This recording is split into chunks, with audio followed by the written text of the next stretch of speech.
है वह बड़े प्रेम से सुने। राजस्थान के टोंक जिले में एक छोटा सा परिवार, उस परिवार के अंदर मुखिया थे पन्ना जी, उनकी धर्मपत्नी रेखा जी, उनके 5 साल के बेटे धन्ना जी। घर के हालात कुछ ऐसे कि सुबह मिल गया शाम को मिले तो पता नहीं, कोई मनगढ़ंत बात नहीं। आप भक्तमाल पुस्तक ला सकते हैं, उसमें धन्ना जी का चरित्र बड़े प्रेम से पढ़ सकते हैं। कोई भी ऐसी बात नहीं जो अपने मन के मुताबिक में बनाकर कह रहे हैं। एक दिन उनके घर में एक संत का आगमन हुआ, जैसे मांगने वाले भिक्षुक जो आते हैं वो आए। उन्होंने आकर सिर्फ उनसे यही बात कही कि क्या मैं कुछ देर आपके घर रुक सकता हूं। पन्ना जी ने कहा, देखो महाराज, मैं कुछ दे तो सकता नहीं आपको, आपकी जो इच्छा हो वो कर लीजिए। बोले नहीं, मुझे कुछ आपसे चाहिए भी नहीं, मैं सिर्फ कुछ समय रुकूंगा, स्नान आदि करूंगा और अपने ठाकुर की सेवा करके वहां से चला जाऊंगा। प्रेम से कहिए, श्याम प्यारे की, हारे के सहारे की, लख दातार की। अब क्या हुआ सुनिए। जिसको जाना हो अभी चले जाना भाई, अभी जा सकते हैं। जिसको सेटिंग करनी हो अभी कर लो अपनी, बैठ उठ कर। हाँ, बोलिए सच्चे दरबार की, बोलिए लखदातार की, बोलिए श्याम सरकार की, मोर मुकुट वंशी वाले की जय हो।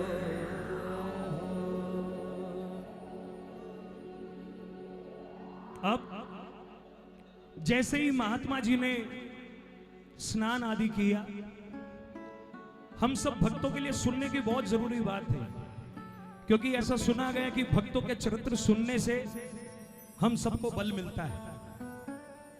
जिनके भी घर में लड्डू गोपाल जी हैं, जिनके भी घर में शालिग्राम जी हैं, वो खासकर से सुने। महाराज जी ने अपने झोले में से शालिग्राम निकाले, एक वस्त्र पर विराजमान की, उनको प्रणाम किया, एक मिट्टी का पात्र लिया, उस पात्र में उनको शालिग्राम को विराजमान किया, विराजमान करके स्नान करवाया, केसर चंदन का तिलक लगाया। तिलक लगाने के बाद the smell and the taste, many people hate that taste and smell, so we thought, why don't we turn this पुष्पमालाएं चढ़ाई, तुलसी दल चढ़ाया, फिर झोले में से कुछ मेवा निकालकर और ठाकुर जी को पर्दा करके भोग लगाने लगा। इन सभी गतिविधियों को 5 साल के धन्ना जी बैठे हुए देख रहे। हर एक प्रेमी ने धन्ना जी की छवि को अपने हिसाब से तरोड़ दिया, मरोड़ दिया। कोई कहने लगे कि बहुत हक्कड़ थे, ऐसा कुछ नहीं था। छोटे से धन्ना जी पूछने लगे, तोतली आवाज में कहने लगे, आप ये क्या कर रहे हो। महात्मा जी बोले, हम ठाकुर की पूजा कर रहे हैं।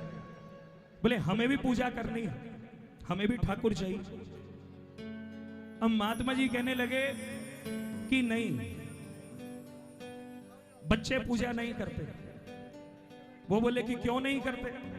उन्हें डर था कि कहीं वो मेरे शालिग्राम मुझसे ना मान।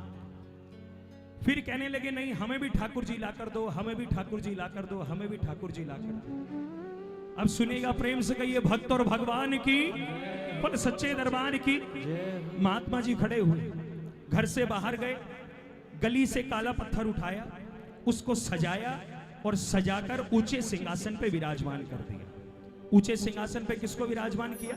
गली के पत्थर। और खुद के जो शालिग्राम थे उन्हें उठाकर नीचे रख दिया। अब कहने लगे धन्ना जी को, देखो धन्ना, जो ऊपर विराजमान है वो है राजा ठाकुर। कौन है? कौन है? और जो खुद के शालिग्राम थे वो कौन है? सिपाही ठाकुर। कौन है? अब बताओ आपको कौन से चाहिए। अब धन्ना जी भले ही छोटे थे, उन्हें ये जरूर पता था कि राजा बड़ा होता है, सिपाही छोटा होता। बोले हम क्यों सिपाही लेंगे, हम तो राजा ठाकुर लेंगे। ये बात सुनते ही महात्मा जी के सांस में सांस आई। बोले चलो मेरे शालिग्राम तो बचे। और धन्ना जी की झोली में सड़क के पत्थर को उठाकर और राजा ठाकुर बताकर सौंप कर चले गए। अब ये सिलसिला अब शुरू होता है। धन्ना जी तोतली आवाज में बार बार अपनी माँ को जाकर कह रहे हैं, माँ मुझे पूजा की सामग्री लाकर दो ना, मुझे ठाकुर की सेवा करनी।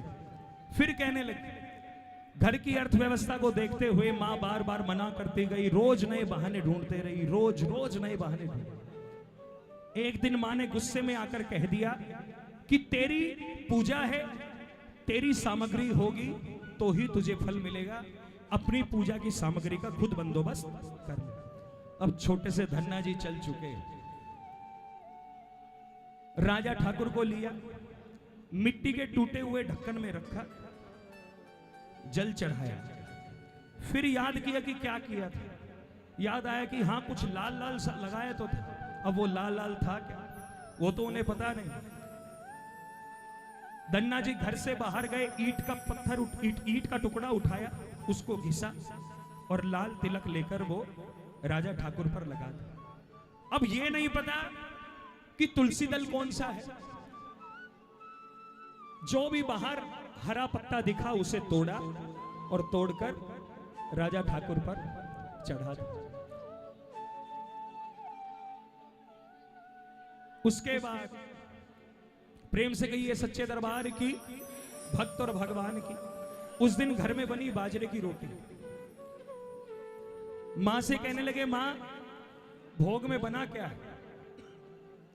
बोली ये है, ले जा। बाजरे की रोटी ली, ढक्कन पर रखा और हाथ जोड़कर तोतली आवाज में कहने लगे, राजा ठाकुर भोग लगाओ ना, राजा ठाकुर भोग लगाओ ना।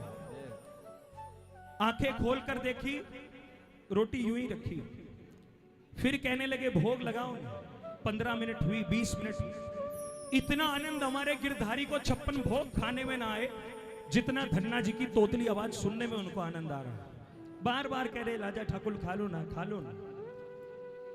अब बहुत देर जब हुई तो गिरधारी की तरफ कमर करके बैठ गए, बोले जाओ आप भी नहीं खाओगे तो हम भी नहीं खाएंगे, और वहीं लेटकर रोने लगे। जैसे ही कुछ देर हुई तो धन्ना जी को आवाज आई कि उनके पीछे से कोई ऐसी आवाज आ रही है कि कोई घी भरी उंगलियों के चटकारे ले रहा हो। जैसे ही धन्ना जी ने पीछे मुड़कर देखा तो पीत भूषण पीतांबर में मोर मुकुट धारे, बोलिए भक्त और भगवान की। अब जैसे ही उन्होंने देखा, बोले रे राजा ठाकुर आप इतने सुंदर हो, क्या आप मेरे पास रोज आओगे? बोला हाँ आएंगे, अगर बुलाओगे तो जरूर आएंगे। अब यहां से सिलसिला शुरू होता है। प्रेम से कहिए भक्त और भगवान की। कौन जाने या माया श्याम की,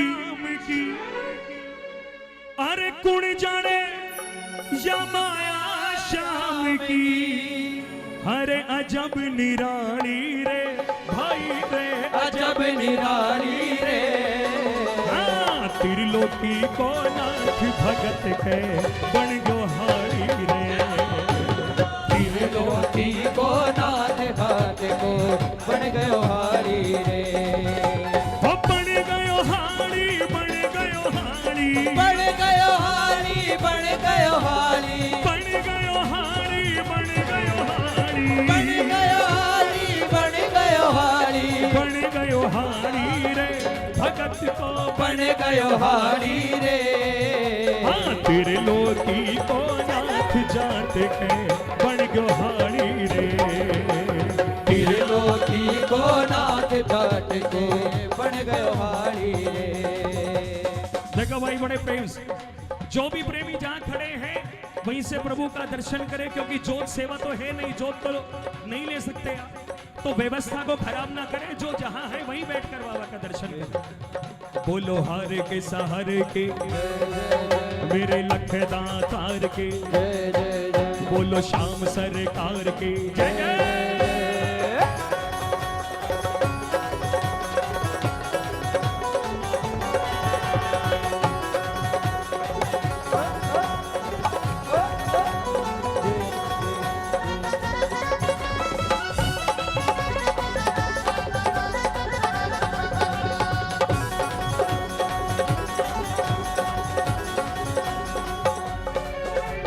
देखिए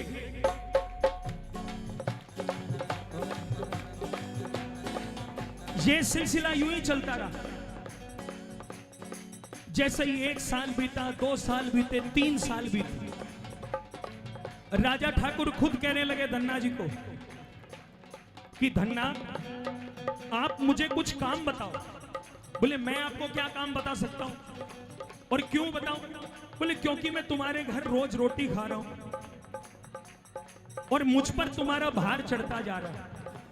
बोले मेरे पास तो ऐसा कुछ काम है नहीं, मेरे पिताजी ने सिर्फ मुझे गाय भैंसे दे रखी है चराने के लिए। बोले ठीक है, इतना ही बहुत है, तुम बैठो और आज से मैं ये काम करता हूं। तो क्या हुआ, पूरी भैंस चिमकनी जाट के तो बकरी तो नारा रे। पूरी भैंस चिमकनी जाट के तो बकरी तो नारा रे। बिना बाड़ को बाड़ो जामे बांधू न्यारा न्यारा रे। बिना बाड़ को बाड़ो जामे बांधू न्यारा न्यारा रे। अब देखिए गिरधारी की करामात। दुनिया को केवल धन्ना जी दिख रहे हैं, राजा ठाकुर नहीं दिख रहे। आसपास के कुछ उपद्रवी लोगों ने यह सोचा कि ये छोटा सा बालक कितने सारे पशु लेकर चल रहा है, तो क्यों ना इसको डांट कर धमका कर इसके सारे पशु छीन लिए जाए। लेकिन उसको क्या पता कि उसके पीछे कौन खड़ा है। अब जैसे ही वो चोर उचक्के आए, वो उपद्रवी आए, तो हमारे राजा ठाकुर ने भक्तों के लिए गालियां तक भी दी। कैसे? आवे चोर जब ऊप्यो दिखे, आवे चोर जब ऊप्यो दिखे, आवे चोर जब ऊप्यो दिखे, आवे चोर जब ऊप्यो दिखे। अरे काठे गाड़ी रे साबरा, काठे गाड़ी रे। त्रिलोकी को नाथ भगत है बन गयो हाड़ी रे। त्रिलोकी को नाथ भगत है बन गयो हाड़ी रे। कौन जाने आ माया शाम की, कौन जाने आ माया शाम की, ओ कौन जाने आ माया शाम की। कौन जाने आ माया शाम की। अरे अजब निराली रे